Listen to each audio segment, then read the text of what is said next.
Drama Putri Chandrawati gagal total, pakar psikologi forensik ungkap bukti Brigadir J lebih sebagai korbannya. Apa yang bisa kita simpulkan? Ini bias. Ini jangan-jangan bentuk keberpihakan. Ini jangan-jangan merupakan bentuk filter mental. Ini jangan-jangan merupakan hasil orkestrasi atau settingan, sebagaimana perkataan majelis hakim, bahwa ada pihak tertentu barangkali yang sudah mendidik, tanda petik, mendidik sejumlah saksi agar ketika berbicara tentang mendiang Brigadir Yosua terus-menerus ceritakan saja sisi negatifnya, terlepas benar atau tidaknya keterangan tersebut. Nah, kalau ternyata victim profiling isinya terus-menerus tentang hal negatif, maka ini terkesan lebih dekat ke arah criminal profiling. Dengan kata lain, tampaknya ada sebuah rencana besar, dan barangkali suatu saat nanti boleh jadi akan mendatangkan ahli, saya tidak tahu akan ada atau tidak, tapi tampaknya akan ada sebuah rencana untuk memframing, untuk membingkai mendiang Brigadir Yosua ini sebagai sosok yang jahat. Namun, mengingat bahwa dalam peristiwa ini ternyata tersangka tidak hanya satu, tapi berpuluh-puluh, maka memang harus disisir satu persatu.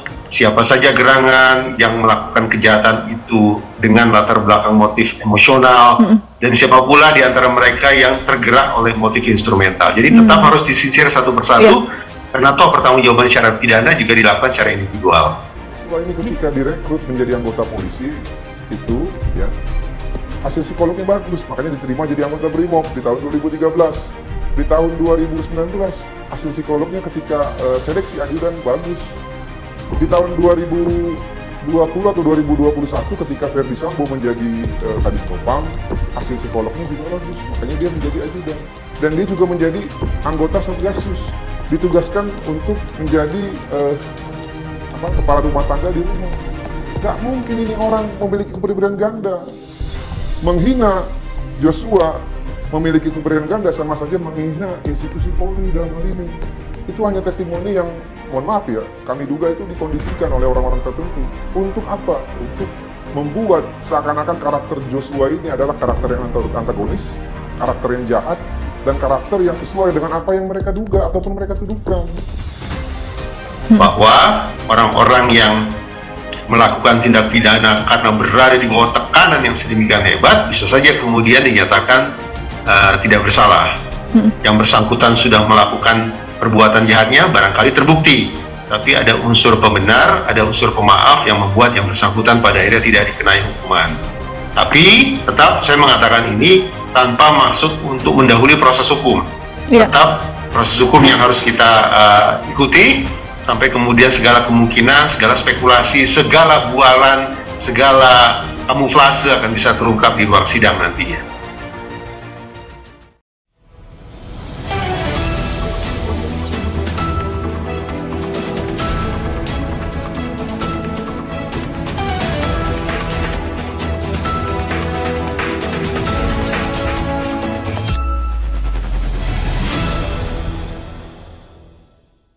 Drama Putri Chandrawati gagal total, pakar psikologi forensik ungkap bukti Brigadir J lebih sebagai korbannya. Ayojakarta.com, babak baru kembali muncul dalam proses persidangan para terdakwa pembunuhan berencana terhadap Brigadir J. Babak baru tersebut ialah keterangan para saksi dari pihak Verdi Sambo dan Putri Chandrawati yang mengungkapkan fakta mengejutkan. Para saksi tersebut justru memberikan kesaksian yang dianggap tidak ada korelasinya dengan kasus yang sedang terjadi. Dalam keterangannya, para saksi justru menyerang pribadi Brigadir J dengan menyebut ia merupakan sosok temperamental dan juga berkepribadian ganda. Ujaran yang dianggap fitnah tersebut tidak berhenti sampai di situ saja, namun juga masih mengatakan jika Brigadir J suka pergi ke diskotik dan minta dicarikan perempuan. Keterangan para saksi tersebut dianggap sebagai taktik untuk membentuk profil dari Brigadir J sesuai dengan yang dituduhkan, yakni pelaku kekerasan seksual terhadap Putri Chandrawati. Dikutip Ayojakarta.com dari kanal YouTube TV One News pada 14 November 2022, pakar psikologi forensik Reza Indragiri Amril menanggapi polemik fitnah yang dilontarkan untuk Brigadir J tersebut. Menurut Reza Indragiri Amril, keterangan para saksi yang dianggap fitnah tersebut justru semakin membahayakan posisi para terdakwa. Reza menuturkan jika fitnah yang disampaikan oleh para saksi mengenai pribadi Joshua tersebut justru memperjelas ciri-ciri Joshua sebagai korban kekerasan seksual. Sementara Brigadir Yosua yang sekali lagi disebut sebagai pemarah Tidak suka berinteraksi dengan teman-teman, suka dugem, minta dicarikan perempuan, dan berkepribadian ganda, boleh jadi justru ini penanda dialah yang sesungguhnya mengalami kekerasan seksual itu, bahkan secara berulang kali, jelas pakar psikologi forensik tersebut. Reza Indragiri menyebut jika seorang laki-laki menjadi korban kekerasan seksual, akan lebih sulit meminta pertolongan dan mengungkapkan apa yang dialaminya. Hal tersebut disebabkan karena faktor laki-laki yang terlanjur dilabeli sebagai sosok yang kuat dan pelindung. Jadi korban yang lebih-lebih bernotabene jenis kelamin laki-laki ini semakin sulit untuk mencari pertolongan dan mengatakan kepada siapapun bahwa sudah mengalami penderitaan sekian lama. Mulutnya bisa diam 1000 bahasa, tapi tanda-tanda yang dialami akibat perbuatan pelecehan seksual itu dari hari ke hari itu kian nyata, ujar Reza Indragiri.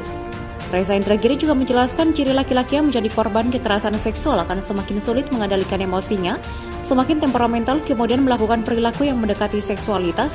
Kemudian jika hal tersebut dikorelasi dengan penuturan para saksi mengenai kepribadian Yosua yang temperamental hingga berkepribadian ganda sangatlah berkesinambungan. Itu barangkali yang mengindikasi minta dicarikan perempuanlah segala macam, kemudian juga mengembangkan pola hidup yang tidak sehat, yaitu dugem tambah lagi kepribadian ganda itu rangkaian sifat yang bisa kita temukan pada korban kekerasan seksual, jelas Reza Indragiri Amril. Jadi kita simpulkan dari dua orang ini siapa gerangan yang profilnya justru mendekati korban kekerasan seksual. Menurut saya mendiang Brigadir Yosua lah yang profilnya justru lebih mendekati sebagai korban. Pungkasnya dikutip melalui YouTube TV One News.